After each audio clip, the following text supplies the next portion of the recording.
положительным. Все же мы уже прилично настращали. Вот. Все же надо... А знаешь, я еще хочу рассказать такую вещь, не знаю, может быть, не все об этом знают. Ну, вот, например, в даосской йоге, я вернусь к началу, да, существует такая техника занятия сексом без эякуляции.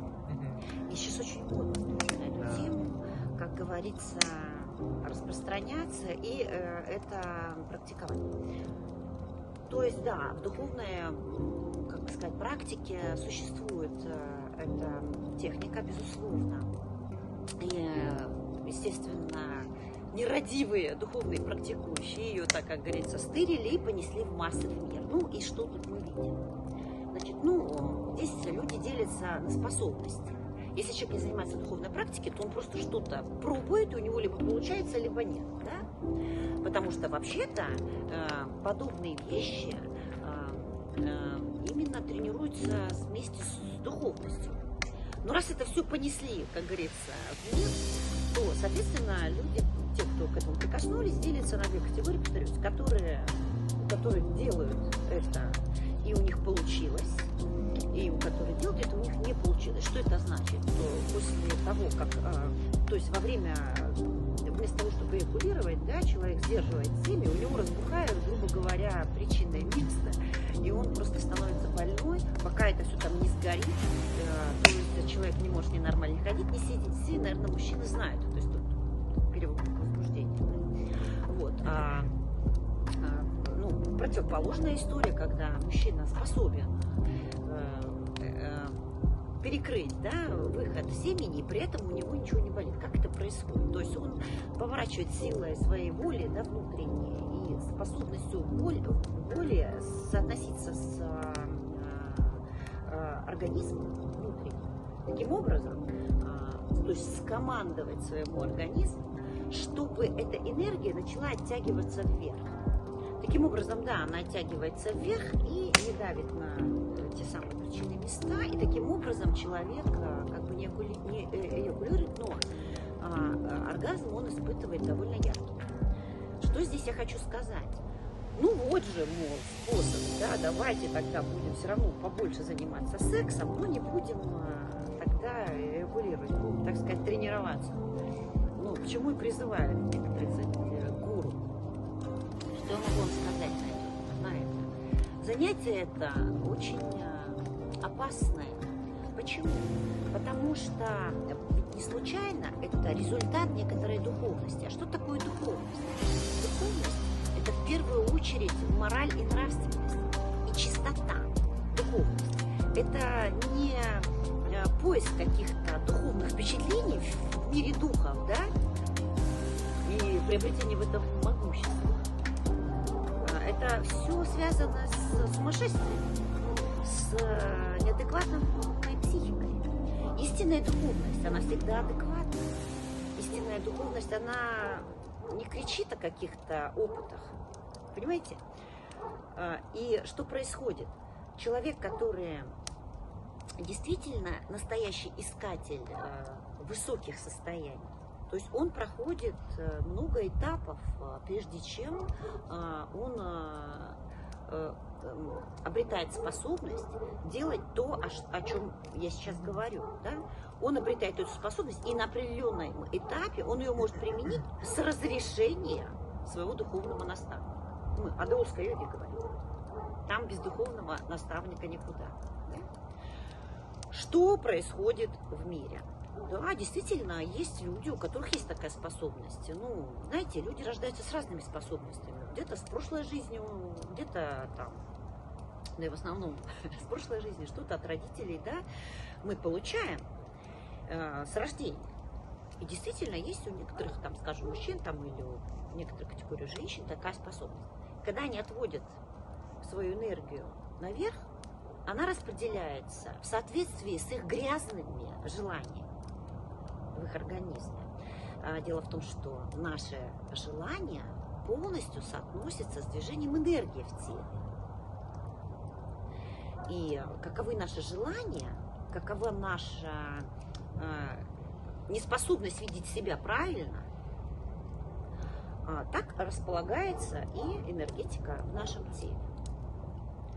И когда мы оттягиваем эту энергию наверх, она в конечном итоге начинает идти по тем путям, по которым она не должна идти. И таким образом это еще один и более быстрый шаг к сумасшествию. То есть, если даос находится в высоком состоянии сознания и в чистом состоянии энергетическом, тем, что у него нет желаний,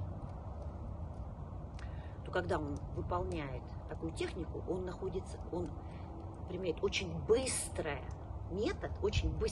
метод к просветлению. Тогда как невежда, который читает подобную литературку, как раз-таки очень быстро идет к сумасшествию. Да, поначалу действительно у него будут очень приятные ощущения, ему будет казаться, что он поймал, как говорится, удачу за хвост и так далее. Но постепенно, во-первых, его желание будет увеличиваться, тогда как эта техника должна привести к тому, что они должны уменьшаться.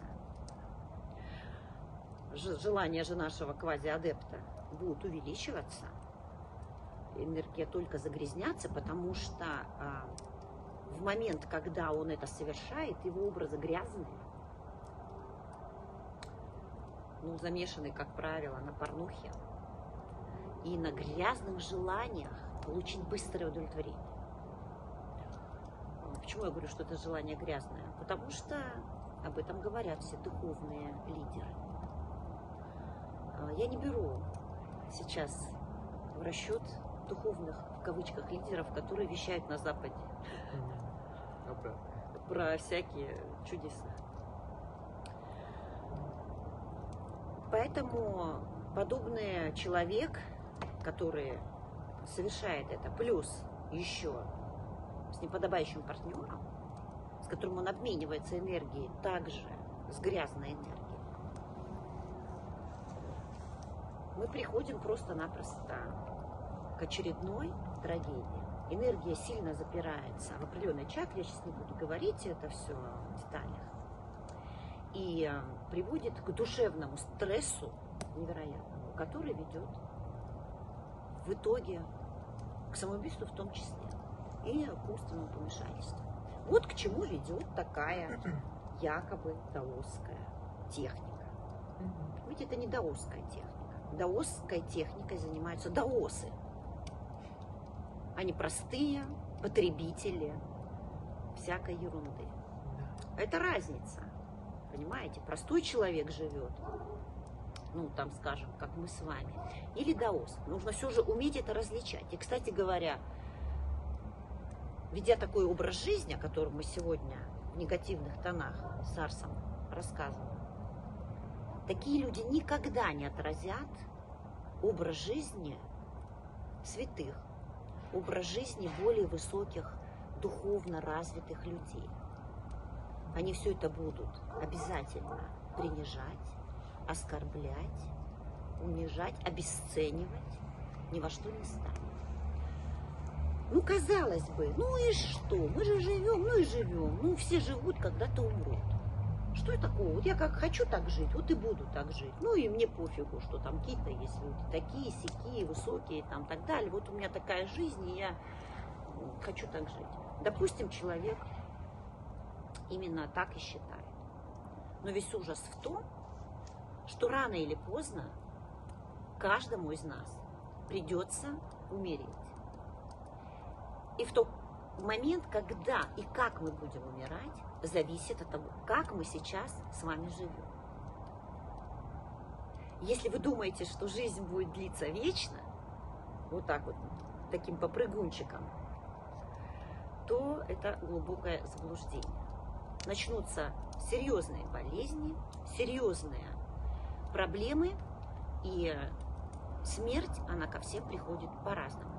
Так вот, те души, которые не поддаются на эту историю и ведут вот тот образ жизни, за который мы ратуем, как можем, шансы на то, что это будет осознанная, бесстрашная смерть, эти шансы велики. Тогда как те души, о которых мы с вами сейчас тут обсуждаем, их участь, конечно же, печаль. И опять же, дорогие друзья, мы можем в это верить или не верить, но это законы Вселенной, которые мы не в состоянии изменить. И от того, что мы их не знаем, к сожалению, поблажки нам за это не будет. Так что, если вы это слышите сейчас, то можно считать, что вам повезло, потому что хотя бы у вас есть шанс на эту тему задуматься. И никогда не поздно. Это никогда. Никогда не поздно. Вот. Нет того времени, когда можно действительно начать задумываться и вообще осознать как минимум ценность сексуальной энергии. Что это невероятный, как мы уже сегодня много рассказали, невероятный потенциал зарыт в этом. Это не блевотину, которую надо постоянно изрыгать. То есть, как сказала Саманта выше, что, конечно, хотелось бы, чтобы этот потенциал он направился на какие-то невероятно высокоморальные вещи. Ну, то есть, потому что, конечно, можно также эту энергию копить и как грязную, как воду пускать по грязным трубам забитым, и трубы просто будут взрываться, и колпак будет течь, так сказать.